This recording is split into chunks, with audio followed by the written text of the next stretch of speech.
an honor. And it's an honor to lift our voice and sing To the living God. to the living God. No one can deny. No one can deny That Jesus Christ. Jesus Christ is the Most High. Let's go, let's go, let's go, let's go, let's go, let's go. How about that video, right? It says love has the power to do all these wonderful things. It can help a friend. It can mend a broken heart. What is this love? How can love help a friend? How can love mend a broken heart? How can love help somebody overcome a challenge? What we've been doing is we've started a new series, and this series is called Love Like Jesus. And what we're doing is we're focusing on becoming lovers and loving people with agape love like Jesus loved. Agape love is unconditional love. We're trying to get to the place where Jesus was, where he loved us so much unconditionally. Didn't matter whether or not we were going to do the things that he required us to do, whether we're going to live a certain way, whether we're going to attend a certain church, whether we were going to go out and knock on doors and evangelize. It didn't matter, right? He loved us so much that he died for us. God loved us with this agape love so much that he allowed his son to die for us, right? Jesus even says in John, he says, the way that other people in the world will know that you are a disciple of Jesus, the way that they're going to know that you follow me, the way that they're going to know that you're a Christian, it won't have anything to do with how much you know, how well you can state the plan of salvation, how many Bible verses you can memorize. Won't have anything to do with that. Won't have anything to do with how much money you give. It won't have anything to do with how much you prophesy, whether you can speak in tongues. It won't have anything to do with any of those things. He says the way that they will know that you are a follower of me will all be dependent by the way you love. Amen. By the way you love each other. I want you to think about this for a second.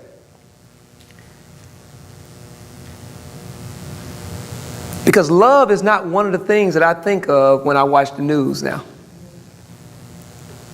Love is not one of the things that I see when I'm driving on the road or when I go into various places. Love is absent now because kindness is absent. And what I want to talk with you today is about kindness. I want to talk with you from the topic, love is kind. Love is kind. You know, we stay in a world that is all but void of kindness. It's true. You basically have two things that exist today. You have meanness. People are really mean, short, ugly. And you have niceness. And kindness is not either one of those things. Kindness is not meanness, is nowhere near meanness. Kindness is not niceness. And the church is falling right into that cycle. I mean, we see it everywhere, and now we see it within the church. I came across a few articles. I was just out reading, just trying to see what people outside of the church think about the church, and I came across these two articles. The first one is from this author, Anne Rice, who is a Christian, and she wrote this, and it just touched me in my heart. It said, for those who care, and I understand if you don't. Today I quit being a Christian. I'm out. I remain committed to Christ as always, but not to being a Christian, or to being a part of Christianity. It's simply impossible for me to belong to this quarrelsome, hostile, disputous, and deservingly infamous group. She said, for 10 years I've tried. I've failed. I'm an outsider. She said, my conscience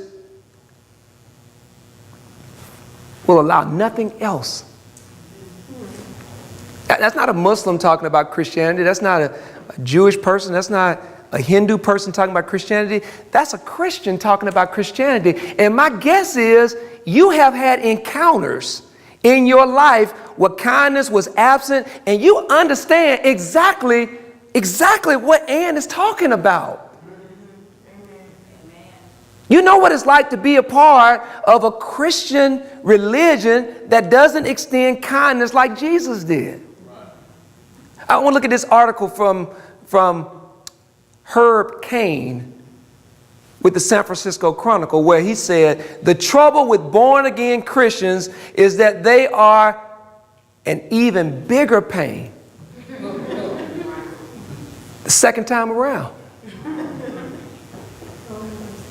And I don't know where you fall in the thought that I'm pushing out now. Maybe you think that we're doing just a great job as Christians, but I believe, especially as I just talk to regular people, and not authors, not writers for newspapers, just regular people, that there is becoming to be something associated with Christianity that has nothing to do with kindness. It's not Christ-like. It doesn't feel like love to people on the outside. It may feel like love to people on the inside. When I see signs at the funeral of a man that's been killed because he's a homosexual that says something to the effect of all homosexuals are going to hell, I wonder, what would Jesus think about that? When I see some of the signs that I see at political rallies and some of the things that I see on TV, not from Muslims, not from Hindus, but from Christians, I begin to wonder if we understand what Jesus means when he says, listen, the people will know you, follow me by the way you love, by how kind you are. I want to go back to this 1 Corinthians verse, and I want to look at it with this word kindness in it. And Paul is talking to the Corinthian church. We've been going through this a couple of weeks now. We understand that Paul is explaining to the Corinthian church that without love, he used this word agape, without this unconditional love, none of the gifts matter. This was a church that was all about gifts. They wanted to show on the outside that they had God on the inside, and they began to marvel at the gifts.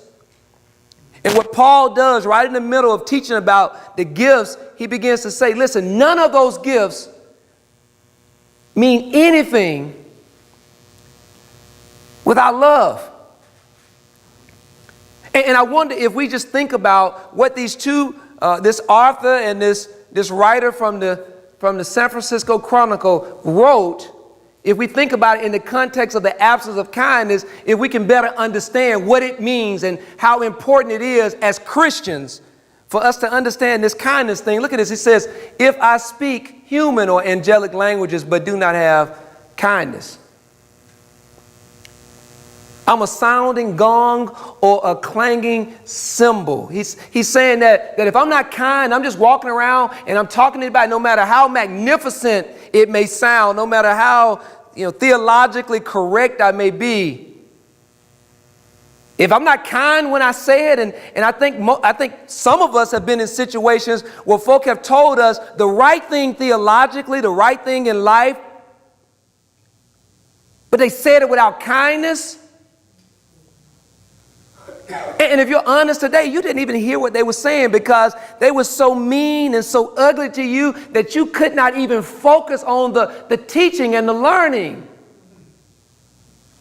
So you just sound like a cymbal in the background, a gong in the background. He says, if I have the gift of prophecy and understand all mysteries and all knowledge, and if I have all faith so that I can move mountains, but I'm not kind, I don't have kindness. He says, I'm nothing. If I can understand, if I had the answer to every one of your questions, whatever problems that you are dealing with, whatever struggles you're having, if I've got so much faith, if I've even been through what you've been through, but I'm not kind, It doesn't mean anything. It's nothing. He says, and if I donate all my goods to feed the poor, and if I give my body, even if I die, just so I can boast, but I don't have kindness, if I'm not kind to the people that are around me, even to the people that I'm dying for, it's for nothing. And what Paul is telling us, if we're not kind, listen, he says, none of our words matter. It doesn't matter how right we are. It doesn't matter how politically correct we are. It doesn't matter what we're saying. If I'm not kind, it doesn't matter. He's saying, it doesn't matter how smart I am. He said, it doesn't matter what knowledge I have. If I'm not kind with my knowledge, it doesn't mean anything. It doesn't matter. He said, it doesn't matter what I give. It doesn't matter how much money I give to people. If I walk by poor people and I treat them like nothing, if I'm not kind to them, it doesn't matter. All I effectively do is I take a Christian like Ann and I make her stop wanting to be a Christian. Or I take a writer who could reach the world through his article. And instead of teaching him and leading him and showing him the kindness and the love of God, he writes an article that probably turns hundreds of thousands of people away from Christianity. Paul says in verse 4, he says, love is patient. We went through patient last week. He says, love is patient. Patient is the attitude of love. Love is patient. And he says, and kind. Now, if patience is the attitude, kind is the action. If you feel this way about me, if you're patient with me, if you suffer along with me, if you understand me, if you love me, show me. Let's look at this word. It is Christeioemi. Christeioemi. And what this word means in the Greek, it is being merciful, gentle, sympathetic, and helpful without expecting anything back in return.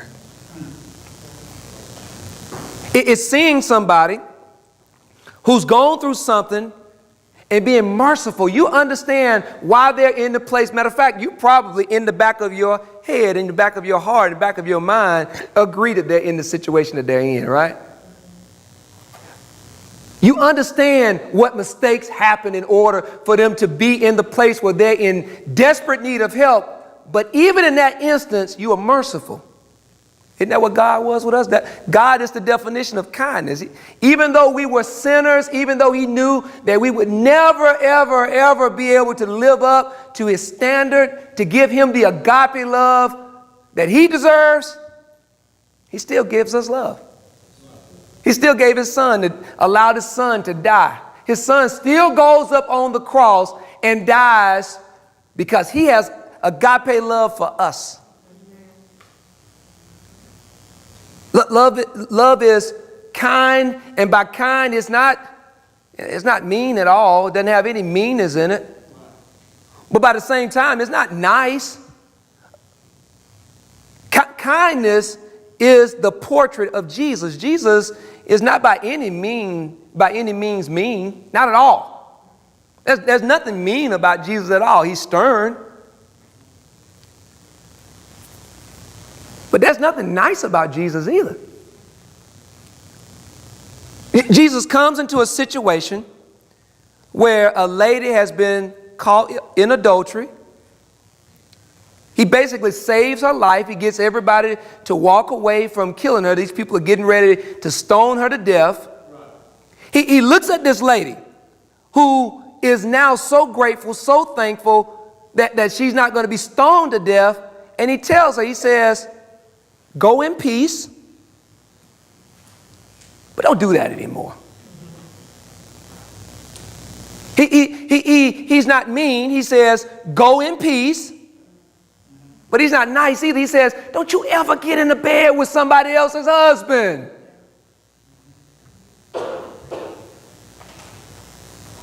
I want to look at Jesus' standard for kindness, because Jesus says that it's through our love, it's through our action of love, our kindness, it's through our mercy, it's through our gentleness, it's through our caring for others, not expecting anything in return. I was talking to Juan, and we were talking about some of the stuff that we're going to be doing as deacons, reaching out and helping people. And one of the things that we agreed on from the beginning is a key strategy to what we're going to do is we will never do anything waiting on somebody else to do something in return.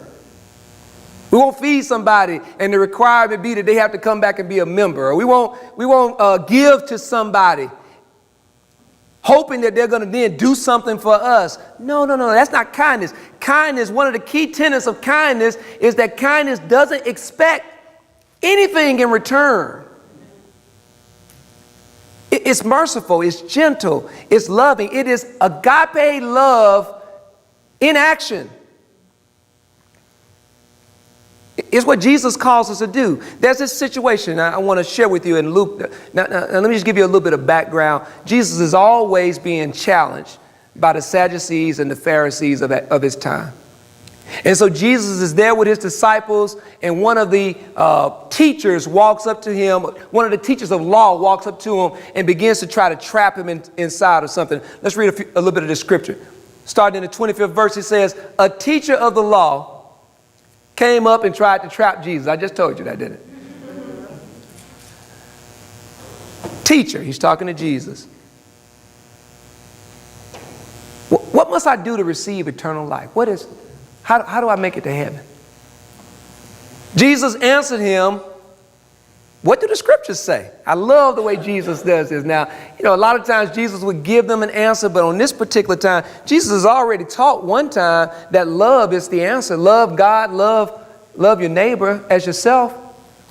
So what Jesus does, he turns this back around at this guy to see if this guy's been paying attention to the law that he so-called is an expert in. He says, how do you interpret them? Verse 27. The man answered, love the Lord your God with all your heart, with all your soul, with all your strength, and with all your mind, and love your neighbor as yourself. He passed the test. He got 100 on the quiz, man. He answered it exactly as Jesus answers it in Matthew. Jesus says, you're right. Do this, and you will live.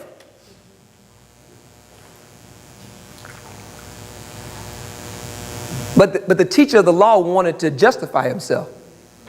He wanted a little bit more glory. It wasn't enough for him to walk up to Jesus and answer the question correctly. It wasn't enough for him to understand this principle of love. He wants a little bit more glory. So he goes back to Jesus. He asks Jesus, who is my neighbor? Give me more detail. You told me I've got to love this neighbor like I love myself. And that's a part of whether or not I'm going to go to heaven or not. So I need a little bit more detail. Tell me who this neighbor is. And Jesus answered him, there was once a man who was going down from Jerusalem to Jericho when robbers attacked him. This is the story of the Good Samaritan, guys. They stripped him. He was attacked. He was stripped and beat him up. They left him for half dead, which in that time basically meant dead. He said, that's this guy. He was on his way to do the right thing. He was going toward Jerusalem. This guy in the scripture would have been a Jewish person. The word that would have been used in the King James and New King James Version would have been a certain man, which means a Jewish person. This person is on his way to worship, and on his way to do a good thing, he gets attacked. He gets stripped, he's exposed, right? He gets beat up, and he's been left for half dead. Now, how many people in this sanctuary know what that means? To be trying to do the right thing, trying to live life the right way, to be on your way to doing the right thing, and on your way, you link up with the wrong person, you link up with the wrong people, you cross the wrong folk, and you end up getting attacked, completely exposed, beat down, left for dead. You know, how many of you guys know what it means to be left for dead? It so happened that a priest was going down that road. But when he saw the man, now this is a priest, this is somebody this is a pastor, this is somebody who's been called by God. When he saw the man, he walked on the other side. He went to the other side of the street. It's not that he didn't help. No, he completely ran the other way. He says, in the same way, a Levite, this was this special tribe, this tribe that was the worshipers. These were the people who really knew God within the family of Israel. He says, also came there, went over and looked at the man. Now he actually went close enough to see him. And then he walked on the other side. But a Samaritan, now you have to understand this now.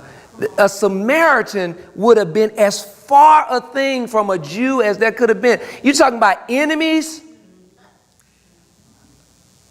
You know, when Jesus meets this lady at the well, she's a Samaritan, and she's explaining, listen, your folks are doing this thing, we're doing this thing. You know, we ain't supposed to be even talking right now. So anybody hearing this parable from Jesus would have automatically connected with the fact that Jesus is using this Samaritan, that this priest and this Levite, these holy people within the Jewish rite, would have walked away, would have left this man for dead. But here comes this third person, which is a Samaritan who was traveling that way. He came upon the man, and when he saw him, his heart was filled with pity. When he saw this man laying there, beaten up, half dead, you know, not knowing whether he would live through the night or not, understanding that this guy is on his way to do the right thing, but he's been hurt by somebody else. He's exposed completely. This Samaritan looks at him, and his heart is filled with pity. And Jesus' standard for kindness, it starts with this. The first thing that we learn is that we have to see the needs around us. What we have to do as Christians in order to show our kindness inside of this society is to be able to look around us. We've got to use our eyes and our ears, guys. The fact is that inside of this sanctuary, there are people who are exposed, beat up, hurt, and they feel like they're half dead.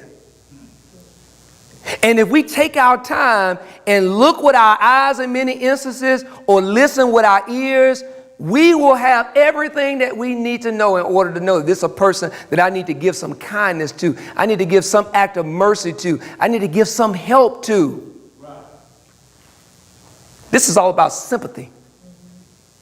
What Jesus says is from his standard of what it means to be kindness, what it means to love with kindness, Jesus explains that it all starts with us being sympathetic to those people around us. We've got to stop looking at people and walking the other way. We've got to stop looking at folks hurting in the church, outside of the church, in our homes, in our communities, and walking the other way. That's not Christian.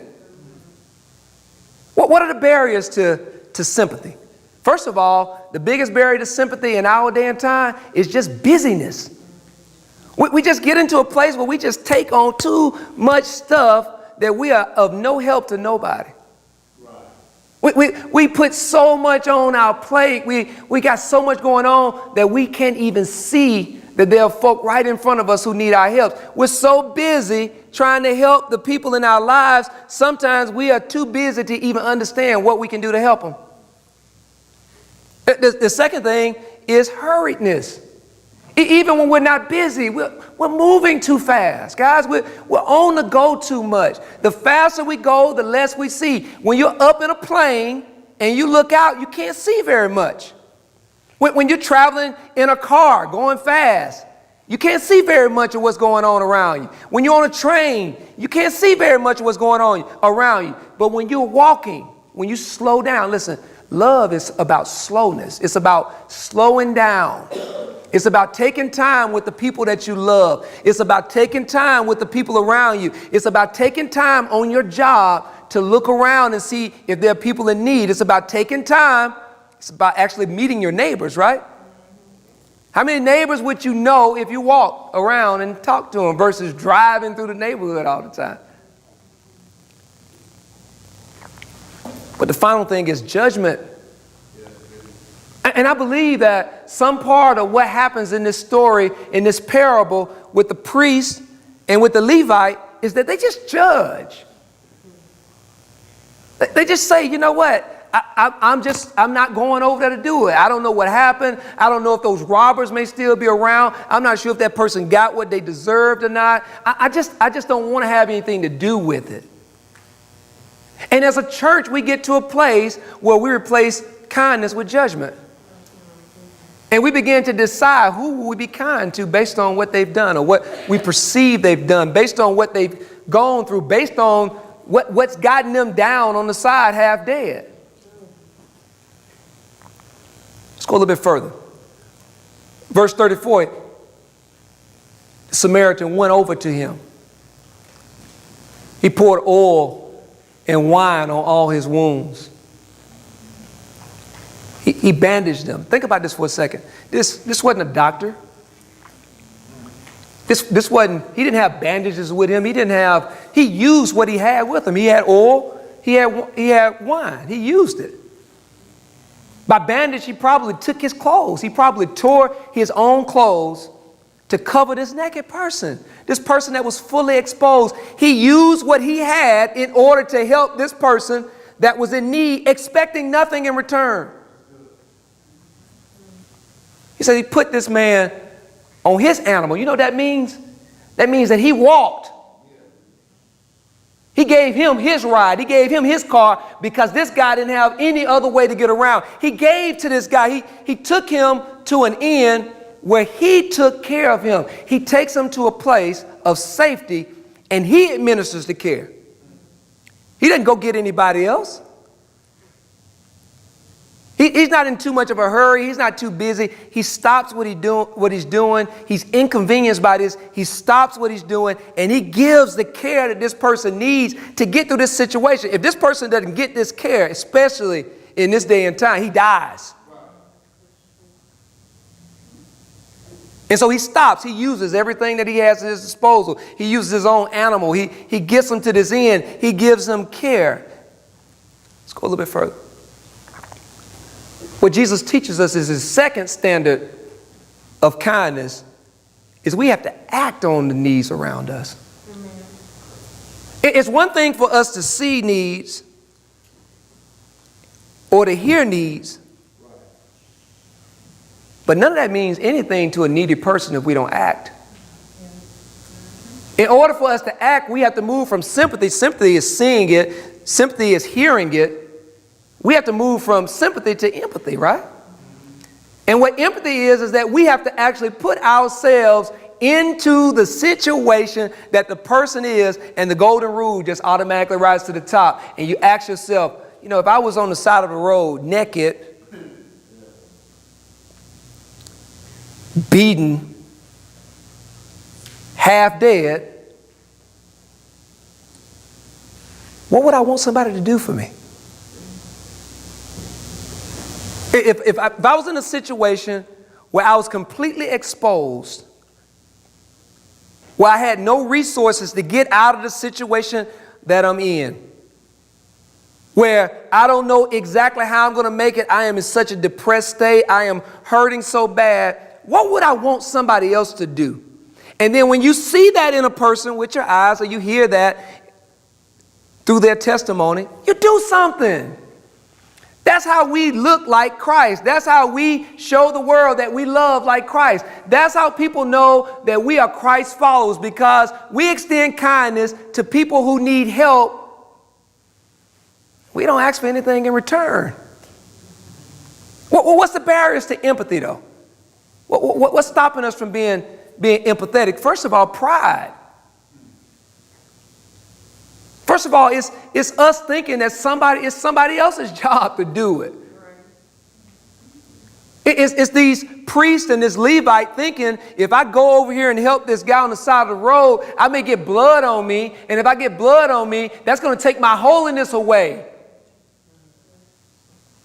Then I won't be able to go to the temple and be holy in front of everybody. I'll have to go back and bathe and go through the process of getting myself holy again. So why would I bring myself down? Listen to what this guy does. This guy gets off of his animal. He gets down on the level of the person on the ground. You can't help anybody from up here if they land on the ground. This guy gets down on this man's level and he helps this man. And we've got to get to a place in our lives where we're willing to get down on folks' levels. Listen to me, guys. We got to do more than just help Christians out. We've got to get outside of these churches, and we got to get into these communities where some people, they may even believe in a totally different God. Some people won't even believe in God. Some people may be drug addicts. Some people may be killers. They may do anything. But we got to get to a place where we don't allow our pride to make us think that we are somewhat higher than other people, and we're not willing to get down on our knees and do the work that it takes to get somebody up off the ground and get them to where they can be well again. It's not just pride, though, it's fear. So many times we don't act because we're fearful. What will happen if I act? Will I get hurt?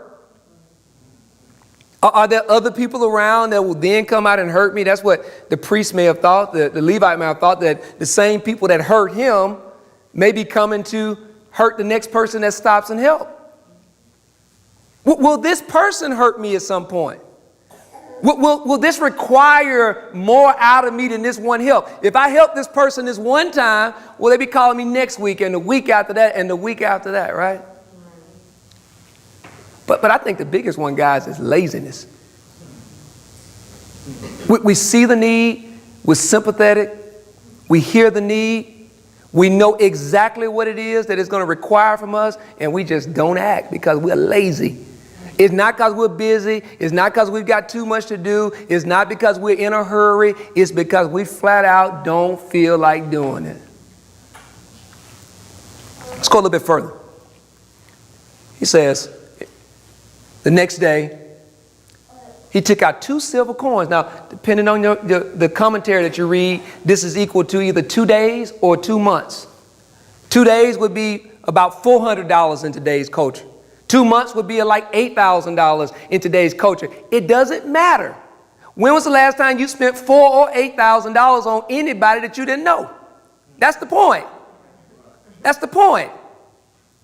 This man takes 2 days or either 2 months of his wages, and he spends it on getting this guy who he does not know, who may or may not live, they may or may not make it through it. He doesn't care, right? He gives it so that this guy can be helped. He's being kind in this moment. He says, he gives that to the innkeeper. He says, take care of him. I've done everything that I can do right now. I've given up myself. I've given up my beast. I've given up my clothes. I've given up my oil. I've given up my wine. I've gotten him to a place of safety. Now, there's a professional. You can take care of him. Now, he says, and when I come back this way, I will pay you whatever else you spend on him. Now, if you go above this 800, or if you go above this 800, or if you go above this 8,000, then I will give you whatever the extra is needed in order to help him. But I want you to make sure that you take care of him. And the third standard that Jesus shows us for kindness is you got to get to a place where you give whatever it takes. When you recognize somebody that is in need and you begin to help that person, you help them to the fullest of your ability to help them. That is what kindness is all about. That is what gets Jesus on the cross. It is not a partial help. Kindness is not a partial help. Kindness is about giving everything that you have in order to help somebody. Kindness is about sacrifice. Oh, that's a word we don't use often, is it? Kindness is about sacrifice. It's about going the extra mile. It's about making sure that person gets up from the place that you found them and is able to get through the process. It's about helping them unconditionally and being there for them. What are the barriers to sacrifice? First of all, lack. So many times we look at our current situation and we think, I don't have enough to help. I don't have enough. I don't have enough. And what God says over and over and over and over again, that if you give from a place of lack, God will continue to replenish you. If God sent you to help a person out, He will sustain you and that person. But it's not just lack, it's inconvenience. So many times we don't want to sacrifice because we know that through sacrificing, it's going to cause us some inconvenience. We're going to have to give up something that we like. We're going to let go of something that we are fond of in order to help this person, and we don't want to sacrifice. But I think that a lot of times what it just flat out comes down to is selfishness. That God shows us a person. He shows us, He gives us that sympathy, right? He puts it on our heart. We get that pity in our heart for a person. And the action that we have to take is something that we can actually afford and can do. But we're just so selfish. We're just so caught up in doing for us and ours and mine that we fall short of kindness. Well, look at this last verse. He says, and Jesus concluded, in your opinion, which one of these three acted like a neighbor toward the man attacked by the robbers? The teacher of the law, he gets it right again, answered, the one who's kind. Let me translate that for you. Which one of these three guys acts like Jesus? Which one of these three guys loves? Remember where we started at, love. Which one of these three guys loves like Jesus? Is it the priest that walks the other way? Is it the Levite that goes over and looks at the problem and walks the other way? Or is it this Samaritan that doesn't even know Christ, that does all these kind things for him? And this guy answers, he says, it's the Samaritan. And this is what Jesus says. And listen, this is what you got to get this today. Jesus says, then go and do the same. Jesus says, and He's saying it to us today, if we want to show the world what it means to love like Christ, if we want to show the world what it means to have agape love, if we want to show the people in our lives what it means to have agape love, if we want to really change this world, which doesn't know anything about kindness at this point, just meanness and niceness. But if we want to bring more people to Christ right now in this particular time, it is ripe for us, for the church, to show the world what it means to be kind. And if we want to do this, and if we believe that this is the way that Jesus wants us to love, if we believe that being kind to people is what Jesus would want from us, then go out and do the same. And so this week I want you to think about what it means to be kind to some people in your life. The first person I want you to think about is what it means to be kind to a friend. What I believe the Holy Spirit was saying to me is that even within this service today, that there are people in this service who have friends that are in desperate need of kindness. And what Ecclesiastes 4:9 says, two can accomplish more than twice as much as one, for the result can be much better. But check this out. If one falls, the other pulls him up. But if a man falls when he is alone, he's in trouble. And what I want to challenge you guys with today is I believe in my heart that all of us have a friend that's fallen. We all know somebody we went to school with, or somebody that's right in front of us. We all have a neighbor. We all have somebody in our lives that we know they're going through a hard time. And what I want to challenge you to do is I want to challenge you to pick up the phone this week. Stop by with a cup of coffee this week. Send them a card in the mail. Send them something this week and show them the kindness of Christ. I want you to look at showing kindness to a family member. Look at this verse from 1 Timothy. This is a powerful verse. It says, but anyone who won't care for his own relatives, you won't show kindness to your own folk when they are in need of help, especially those living in his own family, has no right to say, I'm a Christian. You're not a Christian.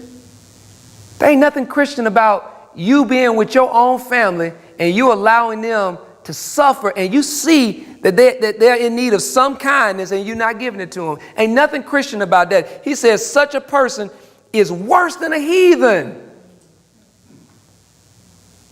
Paul says people who do not extend kindness to the folk in their family who are in need of help is the same as a heathen. Guys, read this. I wonder what our fatherless rate would be if people had a grasp of what it meant to not take care of your children in Christ. The final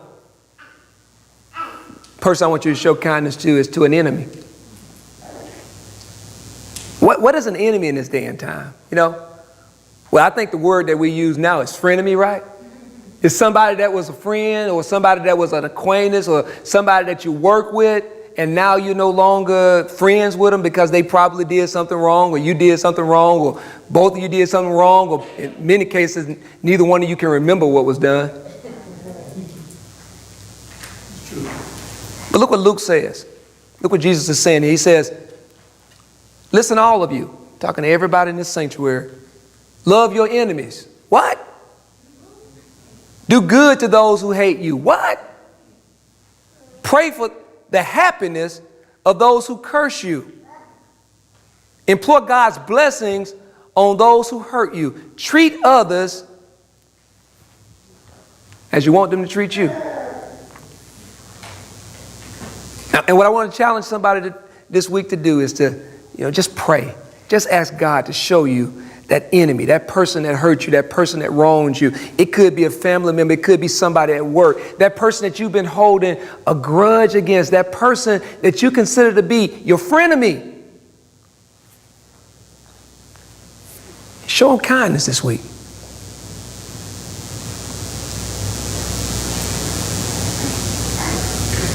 Because when you think about it in the essence of what has happened, we were enemies to God. We were sinners. We were as far away from Him as the east is from the west. And you know what He did? He literally killed him with kindness. He literally killed him, his son, with kindness so that we can come close to Him. And so what I'm asking you to do this week, I'm asking you just to think about this. Listen, and I want you just to take a second and just think about how much different your life will be if you just were kind to a family member, somebody that you know that's suffering, somebody that you know is in need of you. I just pray that God is putting that person on your heart right now. A friend, somebody that you had a close relationship with, somebody that you've been far from in some instances, but somebody that you know is going through a tough time, and even forgiving an enemy, somebody who hurt you, somebody who left you for half dead on the side of the road. And I want you just to imagine what that's going to do for you, how that's going to take you to a new level in your worship, in your relationship with God. This week I want you to focus on one thing, and that is, all will know I am a follower of Christ because of the kindness in my life. How will folk know that you go to Uplift? Not because you got the shirt on, not because you got the app on your phone, but because you're kind. How will folk know that you worship and that you love and that you are a disciple of Christ? It will be evident in everything that you do, because everything that you do will be done in kindness. That's what we got to get as a church. To God be the glory.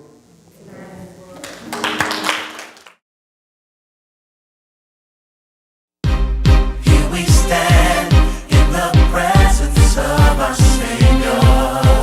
Listen up And it's an honor to lift our voice and to the living God. to the living God. No one can can deny one can deny that Jesus Christ Jesus Christ